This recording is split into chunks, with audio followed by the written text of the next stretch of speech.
Coucou tout le monde, aujourd'hui je vais faire une recette que j'ai déjà faite avec le Thermomix, c'est la soupe à la semoule d'orge.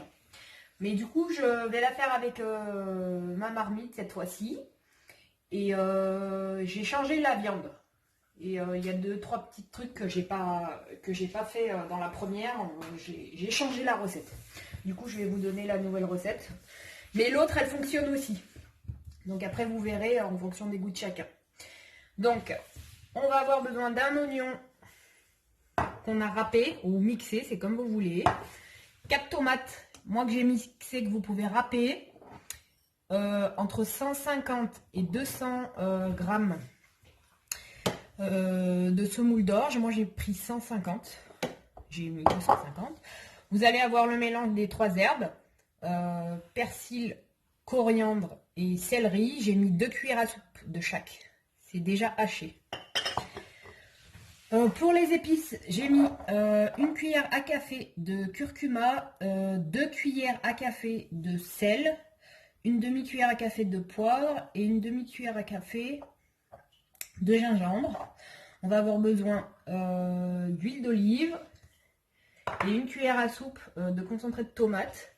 Et pour la viande, moi j'ai pris 2 pilons de poulet, vous pouvez en mettre plus. Vous pouvez même mettre un poulet coupé en morceaux, c'est comme vous voulez. Et dans ma marmite, j'ai déjà mis de l'eau. Vous mettez 1,5 litre d'eau. Voilà. Donc on va déjà commencer. On va commencer tout de suite. Je vais allumer ma plaque.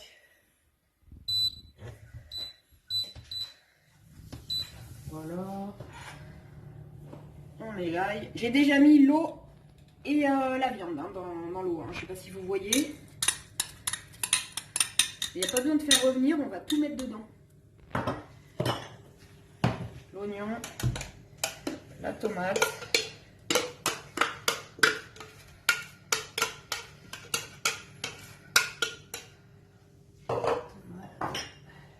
les herbes,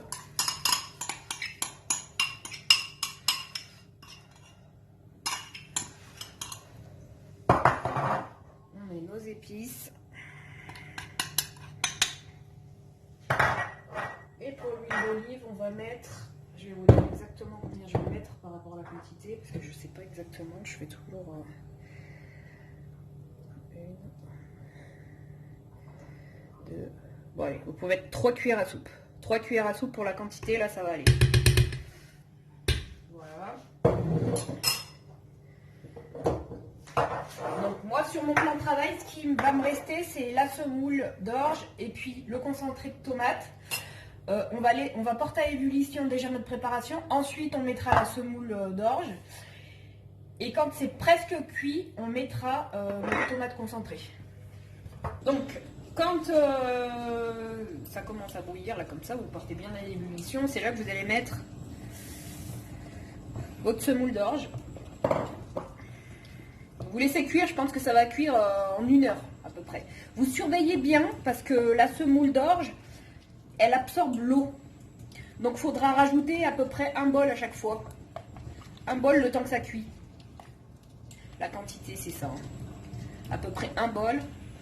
Et quand c'est cuit, ben, c'est soit vous la laissez épaisse, soit si vous voulez, vous pouvez la laisser liquide, mais je vous montrerai le résultat final. Et là ensuite on la couvre comme ça. Et on la ferme pas, on laisse une petite ouverture. Et je vous ai dit, vous surveillez bien. Et ensuite, à la fin, on mettra, avant que ça finisse de bien cuire, on mettra la tomate concentrée. Alors voilà, donc elle est plus épaisse. Vous voyez que ça a bien pris là, ça a bien bu là. Donc je vais rajouter 1 bol. C'est de l'eau chaude. Vous mettez de l'eau chaude, pas de l'eau froide. On va voir ce que ça va donner. Peut-être que j'en rajouterai. Voilà. Et je vais rajouter encore un autre bol parce qu'il faut que ma viande soit cuite aussi.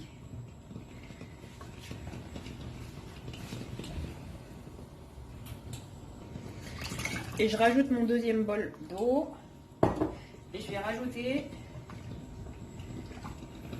mon concentré de tomate. Donc c'est bientôt cuit, donc il faut le mettre tout de suite. Voilà, et ça va se diluer dans l'eau chaude. Donc, Voilà, donc c'est prêt, ça vous donnera ce résultat normalement. Vous voyez qu'il y a des petits morceaux de tomates. Alors si vous les râpez c'est bien, vous n'aurez pas la peau, mais si vous les mixez, c'est mieux de les éplucher. Comme ça vous n'aurez pas ces petits morceaux de tomates là. Voilà, mais c'est pas grave, sinon ça ne dérange pas, ce sera le même goût. Voilà.